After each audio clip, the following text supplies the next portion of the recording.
Yo l'équipe, Barça, Levante, devant nos fans, devant nos supporters, on doit réagir.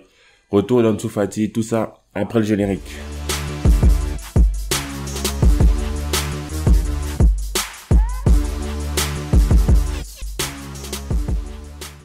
Alors, salut l'équipe, on parle du match, avant-match, Barça, Levante.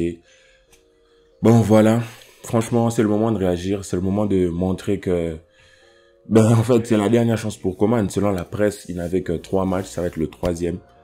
On s'est fait humilier contre le Bayern et la suite, on la connaît.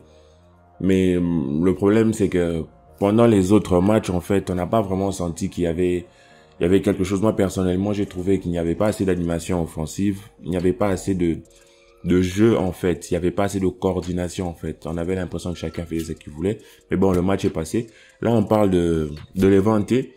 Déjà, Ansu Fati sera de retour, c'est super pour nous parce que ça fait vraiment longtemps, ça nous apporte une option offensive de plus. Mais moi, personnellement, je n'aimerais pas que l'on compte trop, c'est un crack, oui, mais je n'aimerais pas que l'on mette tous nos espoirs sur lui parce que Ansu Fati, je ne sais pas s'il est prêt cette saison à nous mettre les 30 buts de Messi, par exemple.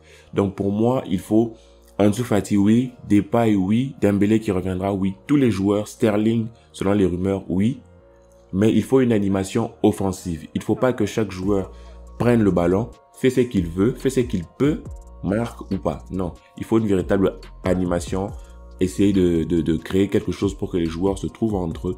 Parce que les joueurs ne peuvent pas réfléchir comme l'entraîneur veut qu'ils réfléchissent. Il doit mettre sa patte pour essayer de sculpter un peu l'équipe. Tout d'abord, comme d'habitude, en début de vidéo, maintenant, je t'invite à t'abonner, à me suivre, à liker, à partager. Faites-moi péter franchement les pouces bleus et rendez-vous sur mon Twitter, sur mon Instagram pour que l'on parle du foot. J'essaie de créer une communauté Barça parce qu'il n'y a pas un autre moment, il n'y a pas meilleur moment pour que la communauté soit réunie. À propos du match, selon les rumeurs, c'était sa dernière chance en fait de redresser l'équipe, mais j'ai lu d'autres journaux, Mundo Deportivo, Marca, qui disaient que peut-être il aurait encore certains journalistes aussi, il aurait encore 3 matchs de plus. Personnellement, moi je suis totalement contre. Je veux pas qu'il reste, je veux qu'il parte, mais bon, il faut trouver d'abord le remplaçant. Il paraîtrait que c'est Xavi, ça fera l'objet d'une autre vidéo, si c'est officiel ou non, on en parlera. Moi je partirai avec une défense comme ça, Eric Garcia, Araujo, Mingueza, Dest. Pourquoi je pense mettre Eric Garcia à la place de Piqué? Parce que les joueurs ont besoin de continuité. Eric Garcia est un jeune joueur. Faut pas, des fois, je trouve qu'on le juge un peu trop, mais c'est tout aussi un jeune joueur que Araujo.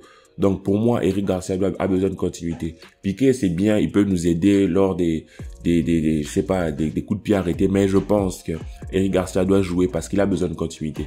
Ce qu'il faut, c'est petit à petit laisser la place aux jeunes. Même quand, pas Valverde, comment il s'appelle, Luis Enrique, il arrive au Barça, petit à petit, Xavi laisse la place. Vous voyez, donc, pour moi, c'est ça qu'il faut faire. Donc, Eric Garcia doit récupérer sa place dans le 11. Dest à gauche, Mingueza à droite. Il y a les blessés, on peut pas faire autrement. Au milieu de terrain, je mets Busquets en 6. Certaines personnes ne voudraient pas voir Busquets en 6, moi y compris. J'aurais préféré mettre, par rapport à mon milieu de terrain, De Jong accompagné de Ricky et de Gavi. C'est que moi j'aurais voulu voir. Mais De Jong a pris un carton rouge. Donc, moi, je mettrais Busquets, Ricky et Gavi. Je n'aimerais pas voir de Sergio Roberto parce qu'il est lent dans la relance. Il est lent dans les transmissions. Il n'est pas créatif. Il ne sait pas inventer. Donc, pour moi, je partirais avec un milieu comme ça et je répète, et je cesse de le mettre et de le dire, moi, je mettrais Coutinho en 10. Pourquoi mettre Coutinho en 10? Parce que quand tu le mets sur un côté, il sert à rien. Il rentre tout le temps en 10, justement. Et quand tu le mets milieu de terrain, comme 3e milieu de terrain, il va pas t'apporter grand chose. Coutinho est efficace quand il est derrière les attaquants, dans cette zone-là. En tout cas, le faire jouer dans cette zone-là, certes, sur le papier, vous pouvez mettre 4-3-3, 5-5-1, 9-9-10, 1 million, comme vous voulez. Mais dans l'animation, moi, j'aimerais voir Coutinho en 10 et Depay Demir. Je ne veux pas voir Luc de Jong parce qu'il sert à rien. Dans les replis, dans la construction, il est juste lent. Il est lent, il apporte pas. C'est comme un joueur en moins, en fait. Il n'apporte pas, franchement. Je préfère un Demir qui peut peut-être trouver une étincelle, qui peut peut-être prendre feu, je sais pas, les ventes, et c'est pas non plus une grosse équipe, sans vouloir leur manquer de respect encore une fois. Mais j'aimerais vraiment voir ce 11 parce que c'est ça que j'aimerais bien voir. Et je pense que c'est, avec ce que nous avons, c'est ce que nous pouvons faire de mieux. Maintenant, Ansu Fati, j'aimerais bien qu'il joue comme vous, mais je n'aimerais pas le mettre d'entrée de jeu, je ne sais pas. Je préférerais le garder, voir comment le match se passe et le mettre soit à la mi-temps, ben, soit pour les 40 dernières minutes, les 30 dernières minutes, pour qu'ils reprennent un peu du rythme. Parce que c'est bien beau de s'entraîner comment on appelle, en entraînement, c'est bien beau de faire des entraînements, de faire des randos, tout ça, mais dans un match, c'est pas ça du tout. Et on sait que le Barça va mal, les équipes adverses le savent, et ce qu'ils vont faire, c'est venir mettre la pression au Barça, en tout cas s'ils veulent jouer, venir mettre la pression au Barça. Et je sais pas si Ansu Fati aura peut-être le rythme faudrait pas le cramer très tôt. Donc moi, je le mettrai en seconde période, et voilà comment je jouerai avec lui en seconde période. Je garderai Coutinho, je sortirai Demir, et je mettrai Ansu Fati pour garder le même classement, mais avec Ansu Fati. Parce que je pense que ce serait quand même le mieux parce qu'il n'y aurait pas beaucoup de charges offensivement parlant, parce que Depay serait là, il ferait le taf et les milieux de terrain pourront toujours apporter et Coutinho aussi apporter. Mais si Demir fait une bonne performance au point que on dise que non, on le sort pas, on le garde encore peut-être parce qu'il a mis un but, il est vraiment en feu, je ne sais pas, en fonction de sa performance. Moi personnellement, je sors Demir pour Ansu Fati parce que au bout d'un moment, Demir il perd de la lucidité et tout ça. On sent que c'est encore fragile, c'est encore jeune, il doit encore plus s'affirmer dans ce qu'il fait, dans ses prises de décision, dans ses dribbles. Mais si demain il arrivait qu'il explose, on va pas couper un joueur qui est en plein, qui est en feu quoi. C'est comme au basket, lorsqu'un joueur a la main chaude, ben on lui donne les ballons parce que c'est lui qui a la main chaude. On coupe pas le joueur dans son élan. Donc s'il fait un bon match, je mettrai ce classement-ci. Je partirai sur un 4-3-3 avec en dessous à gauche, Depay un peu en arrière et Demir à droite. Et je pense que c'est ce qui pourrait nous permettre d'avoir quand même un meilleur rendu. En fonction de tout ceci, bien sûr, de la physionomie du match, de comment ça se passe, est-ce qu'on a la possession, est-ce qu'on joue bien. Mais pour moi, franchement, je trouve que ça devrait être la dernière chance de Coman. Parce qu'après ça, je pense que c'est Benfica. Je ne sais même pas à quel moment intervient la trêve internationale, mais limite, s'il doit rester, c'est jusqu'à la trêve. Parce que je pense que Coman, il n'arrive pas à faire jouer cette équipe. Ansu Fati, moi, je ne voudrais pas que Ansu Fati revienne. Et puis, il va jouer, on va gagner, et puis on va se dire que c'est bon, Coman reste. Non.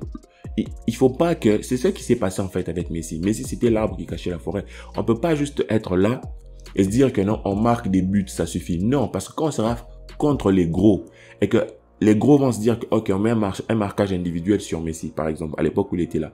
Il n'y a plus personne pour créer la magie. C'est ce qui faisait qu'on sombrait. Donc, il faut trouver un jeu, trouver une manière de jouer qui nous permet de...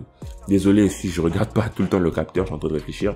Il faut trouver une manière de jeu, une manière de jouer qui nous permet d'exploiter tous nos attaquants.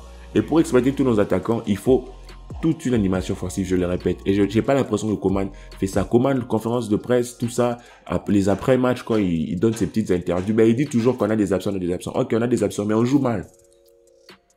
Ayant des absents, jouons bien. Mais on joue mal. Au milieu de terrain, ça va pas. Transition défensive, offensive, ça va pas.